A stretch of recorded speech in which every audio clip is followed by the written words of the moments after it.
kawannya yang bertanya tersebut. Baik, pertanyaan yang berikut dari Nurdiana di Sagulung. Ustadz, orang tua kami sangat ketakutan menghadapi wabah corona ini. Apakah hal itu wajar-wajar saja atau sudah masuk kategori syirik, Ustadz? Mohon penjelasannya, Ustadz. Kaum muslimin dirahmati oleh Allah Tabaraka wa Ta'ala, yaitu takut ini dibagi oleh para ulama dengan beberapa pembagian. Ya. Ada yang takut memang diharamkan bagi seorang, dan ada takut yang boleh, ada takut yang keharamannya itu mengandung unsur syirik, dan ada keharaman yang tidak mengandung unsur syirik, dan ada takut yang diperbolehkan. Adapun yaitu kaum muslimin dirahmati oleh Allah Tabaraka wa Ta'ala, takut yang diharamkan adalah takut kepada selain Allah, yang kepada selain Allah Subhanahu wa Ta'ala tersebut, yaitu yang tidak dapat mendatangkan mudarat sama sekali, seperti takutnya seorang kepada kepada kuburan, ya, takut kepada kuburan, takut kepada orang saleh yang sudah meninggal dunia, ya, menurut dia bahwa yaitu orang saleh tersebut dapat mendatangkan mudarat kepada dia, padahal ketika itu enggak akan sanggup lagi dia mendatangkan mudarat. Atau dia takut kepada kayu, takut kepada batu, yang menurut dia bahwa batu dan kayu ini dapat mendatangkan mudarat kepada dia. Maka ini jelas takut kesyirikan kaum muslimin dirahmati oleh Allah. Ya. Adapun yaitu takut yang kepada sesuatu itu memang bisa yaitu mendatangkan bahaya kepada kita, ya, secara zahir kita lihat, ya, maka takut seperti ini tidaklah dikatakan takut yang mengandung unsur syirik, justru bahkan ini dikatakan yaitu takut tabi'i, ya, seperti seorang takut kepada singa, ya, takut kepada ular, harimau, atau kepada binatang-binatang yang berbisa lainnya, ya, ketika dia di air dia takut tenggelam, dia takut hanyut, ya, atau dia takut dari musuh, ya, dari orang-orang jahat dan lain sebagainya, maka ini semuanya disebut dengan takut tabi'i. Termasuklah yaitu kepada yaitu virus yang sekarang menyebar, semoga Allah Subhanahu wa Ta'ala berhentikan penyebarannya, dan semoga Allah jauhkan kita darinya, dan semoga Allah Subhanahu wa Ta'ala sembuhkan yaitu orang-orang yang terkena, yang terpapar olehnya. Kaum muslimin dirahmati oleh Allah Tabaraka wa Ta'ala, takut kepada yaitu virus ini yang nyata bagi kita, dampaknya luar biasa, ya, perpindahannya luar biasa, pengaruhnya luar biasa, dan kematian yang diakibatkan olehnya juga sungguh sangat luar biasa, dan ditambah lagi dalam keadaannya yaitu bentuknya yang tidak bisa dilihat oleh manusia, sehingga manusia mengkhawatirkan segala sesuatu itu terhadap dirinya, ya, hingga dia tak salaman kepada orang, tidak berdekatan dengannya, ya, dan mengantisipasi agar tidak mengenai dirinya. Maka ini semuanya adalah takut, ya, yang termasuk bagian dari takut tabi'i. Dan takut tabi'i ini kaum muslimin dirahmati oleh Allah, hal yang diperbolehkan, yang Allah Subhanahu wa Ta'ala yang memasukkan ke dalam diri kita rasa takut tersebut, ya.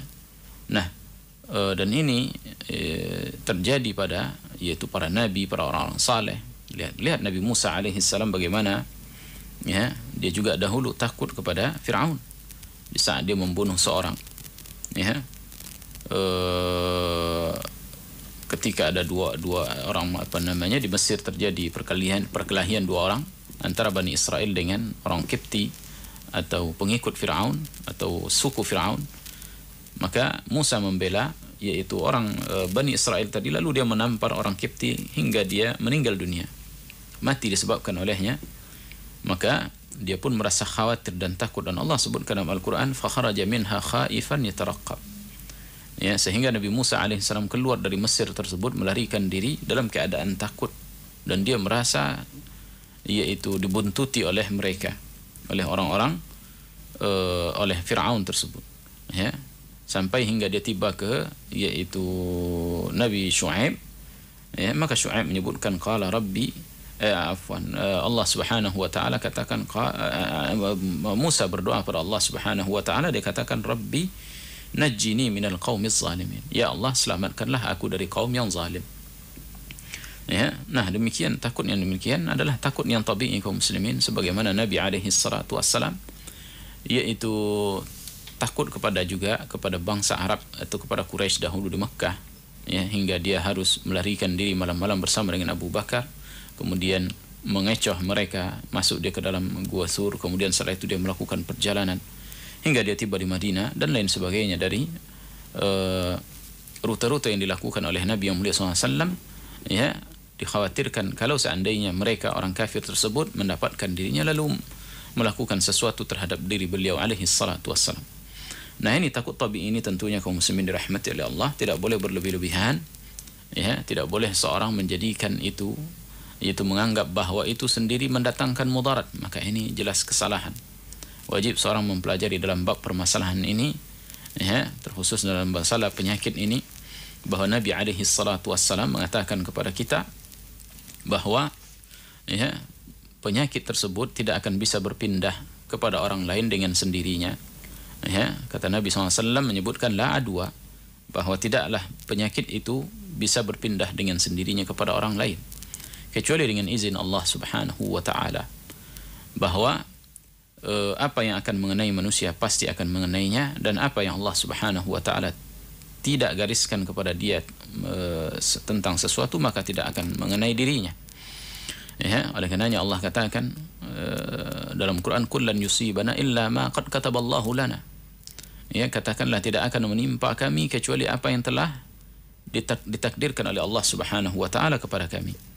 Ya, maka oleh karenanya kaum muslimin dirahmati oleh Allah Tabaraka wa taala, seorang muslim hendaknya rasa takut ini dia mohon kepada, yaitu Tuhannya corona ini, yaitu Tuhannya virus ini yang telah menciptakannya, yang telah berkuasa untuk menyebarkannya, membuat manusia ketakutan di permukaan bumi ini semuanya tanpa terkecuali kaum muslimin dirahmati oleh Allah Tabaraka wa taala. Ya, kita mohon kepada Allah, ya, Rabb virus tersebut, ya, agar menjauhkan itu dari kita dan mengelakkannya dari kita dan mengangkatnya dari kita.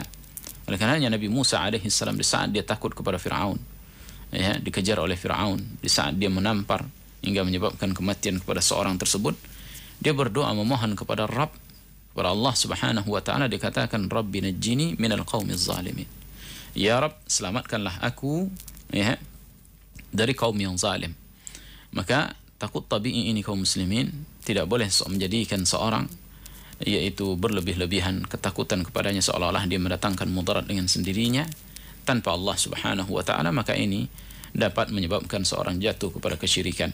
Namun hendaknya seorang meyakini bahwa itu semuanya adalah kehendak Allah, maka mohonlah kepada Allah, mintalah kepada Allah Subhanahu wa taala, bertadarru' sebagaimana awal dari muqaddimah yang saya sampaikan. Seorang mukmin sebagaimana yang disebutkan oleh Syekhul Islam Ibn Taimiyah, ya, di awal muqaddimah saya, bahwa yaitu yang diinginkan oleh Allah Subhanahu wa taala, yaitu dari musibah ini, ya, masa-masa sulit seperti ini adalah agar itu orang mukmin itu sendiri kembali kepada Allah Subhanahu wa taala, bertadarru' kepadanya, mengikhlaskan diri kepadanya, menyadari dosa-dosanya, kesalahannya, lalu dia stop sampai di situ.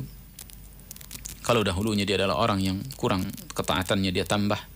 Kalau dahulu orang melakukan maksiat maka dia hilangkan, dia tinggalkan. Dahulu dia melakukan kesyirikan, dia bertaubat kepada Allah dan memperbanyak istighfar, bertasbih dan lain sebagainya. Ini yang harus dilakukan oleh seorang muslim, yaitu takut kepada, yaitu virus, yaitu mengadulah kepada Rabbnya, kepada Tuhannya yang telah menciptakannya, memohonlah kepadanya, ya, dan ini yang diinginkan oleh Allah Subhanahu wa taala dari kita. Wallahu taala alam. Jazakallah khair Ustaz atas penjelasannya. Demikian untuk penanya di Sagulung, ya, Nurdiana di Sagulung. Semoga bermanfaat apa yang sudah dijelaskan oleh Al Ustaz. Pertanyaan yang berikut,